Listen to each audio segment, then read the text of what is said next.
Hi, எல்லாருக்கும் ஃபேவரட்டான எண்ணெய் கத்திரிக்காய் குழம்பு பார்க்கலாம். கத்திரிக்காயை இப்படி முழுசாக கட் பண்ணி அதில் எதுவும் பூச்சி ஏதாவது இருக்கான்னு பார்த்து க்ளீன் பண்ணி வச்சுக்கோங்க. ஸோ இது வந்து சின்ன சின்ன கத்திரிக்காயாக இருந்தால் ரொம்ப நல்லாயிருக்கும். இப்போது ஒரு வடை சட்டியில் எண்ணெய் ஊற்றி இந்த கத்திரிக்காயை நல்லா டீப் ஃப்ரை பண்ணி எடுங்க. டீப் ஃப்ரை பண்ணுறதுக்கு ஆயில் ஓவராக இருக்குன்னு யூஸ் பண்ணி நினச்சிங்கன்னா ஷாலோ ஃப்ரை கூட பண்ணிக்கலாம். பட் ஆனால் டீப் ஃப்ரை பண்ணி எடுத்திங்கன்னா இந்த குழம்பு நல்லாயிருக்கும்.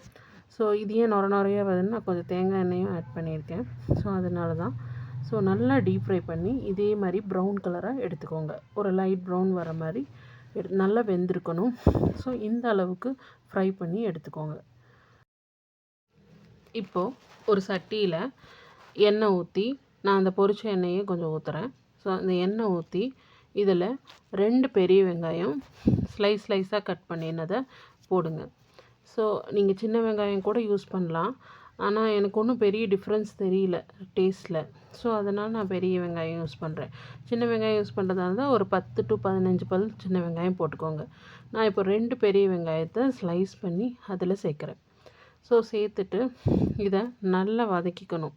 ஸோ வதக்குனது டிரான்ஸ்பரண்ட்டாக ஆகிற அளவுக்கு வதக்கணும்.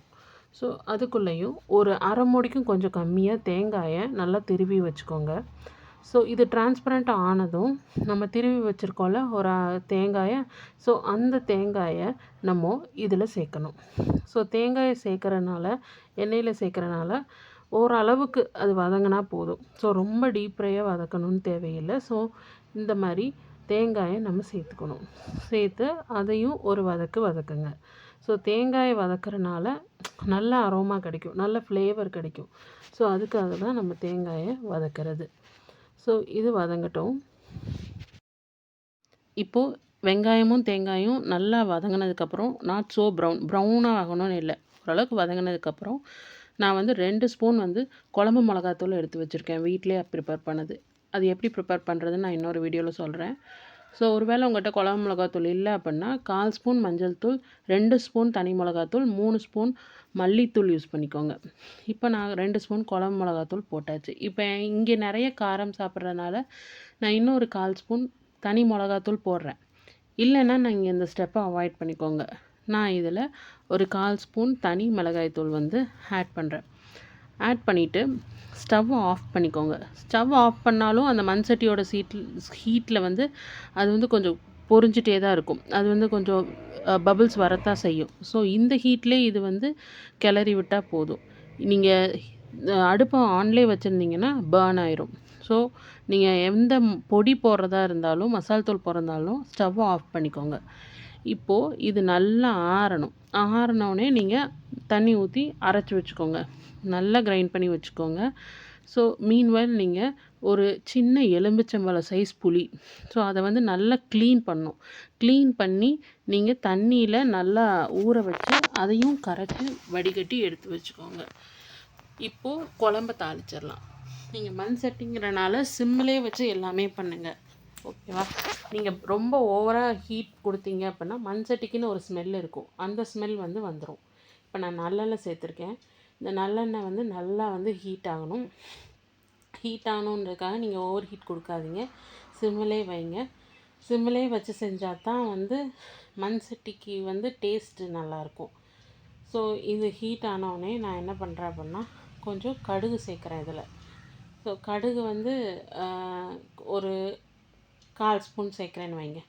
ஸோ கடுகு சேர்த்ததுக்கப்புறம் கடுகு வந்து நல்லா பொரியணும். ஸோ நல்லா பொரிஞ்சதுக்கப்புறம் ஒரு கொஞ்சமாக வந்து வெந்தயம் சேர்த்துக்கோங்க. புளிக்குழம்புக்கு ஆப்வியஸாக நம்ம வெந்தயம் சேர்ப்போம் இல்லையா?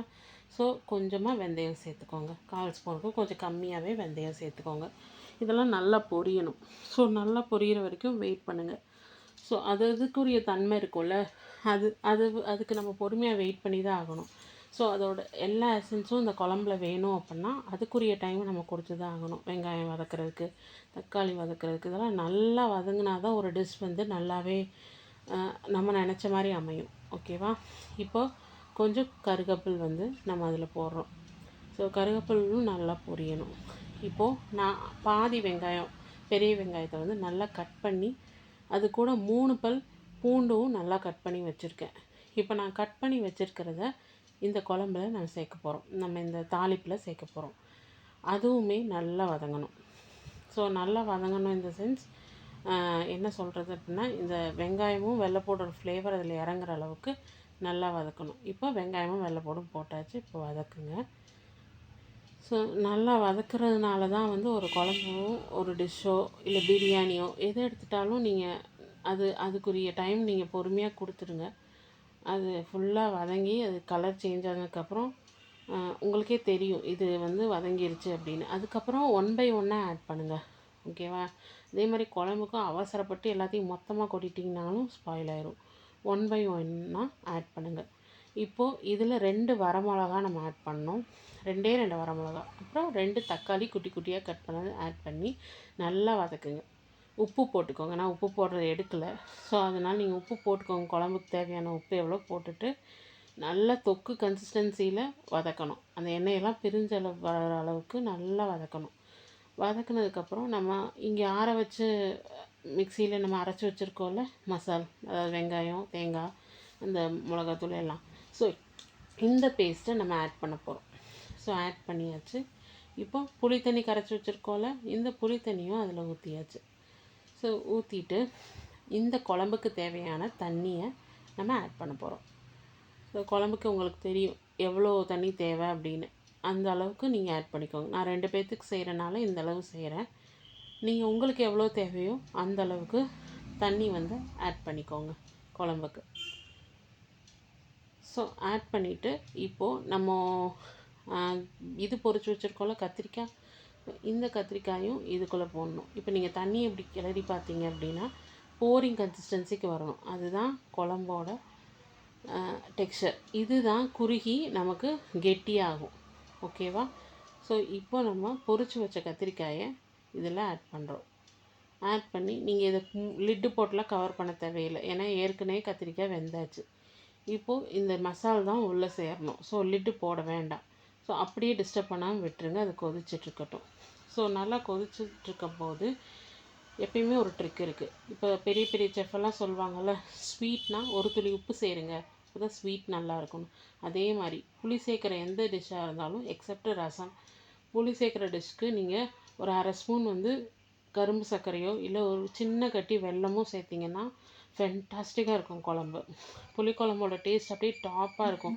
எல்லா ஃப்ளேவரும் அதில் இறங்கியிருக்கும். ஸோ அதனால நான் ஒரு 1/2 ஸ்பூன் வந்து கரும்பு சர்க்கரை சேர்க்குறேன். இனிக்குமா இது சேர்த்தானா நீங்கள் டவுட்டே பட வேணாம். சுத்தமாக இனிக்காது. அது ஒரு ஃப்ளேவர்ஃபுல்லாக இருக்கும். ஸோ இது வந்து மஸ்ட்டு ஒரு புளி குழம்புக்கு என்னை பொறுத்த வரைக்கும். ஸோ 1/2 ஸ்பூன் ஜாகரி வந்து நீங்கள் சேர்த்துக்கோங்க. ஸோ சேர்த்துக்கிட்டிங்கன்னா உங்களுக்கு அந்த நீங்கள் சேர்த்து அடுத்து புளிக்குழம்பு செஞ்சு பாருங்களேன், உங்களுக்கு டிஃப்ரென்ஸ் தெரியும். ஹோட்டல் ஸ்டைல் புளிக்குழம்பு அப்படியே உங்களுக்கு கிடைக்கும். இப்போது குழம்பு நல்லா சுண்டிருச்சு. குழம்பு பார்த்தீங்களா எவ்வளோ திக்காக கொதிச்சிட்ருக்குன்னு. ஸோ இப்போ நம்ம ஸ்டவ்வை ஆஃப் பண்ணிடலாம்.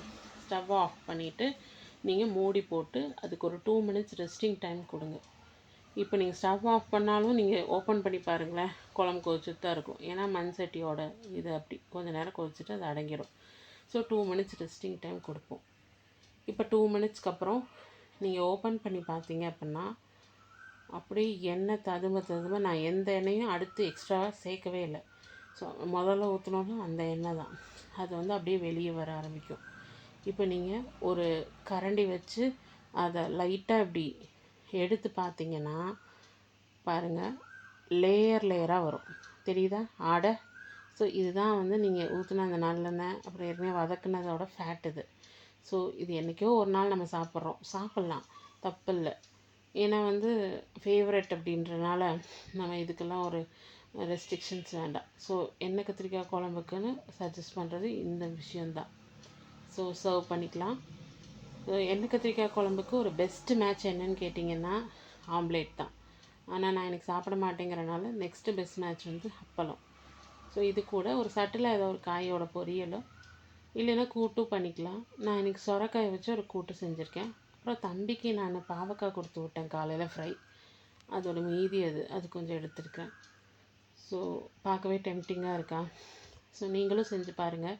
எண்ணெய் கத்திரிக்காய் குழம்பு வந்து ஒரு பெரிய ஃபேண்டஸியோ இல்லை மேஜிக்கோ கிடையாது. கரெக்டான விஷயங்கள் போட்டீங்க, கரெக்டான விஷயங்கள் ஆட் பண்ணிங்கன்னா செம்மையான எண்ணெய் கத்திரிக்காய் குழம்பு செய்யலாம். தேங்க்யூ.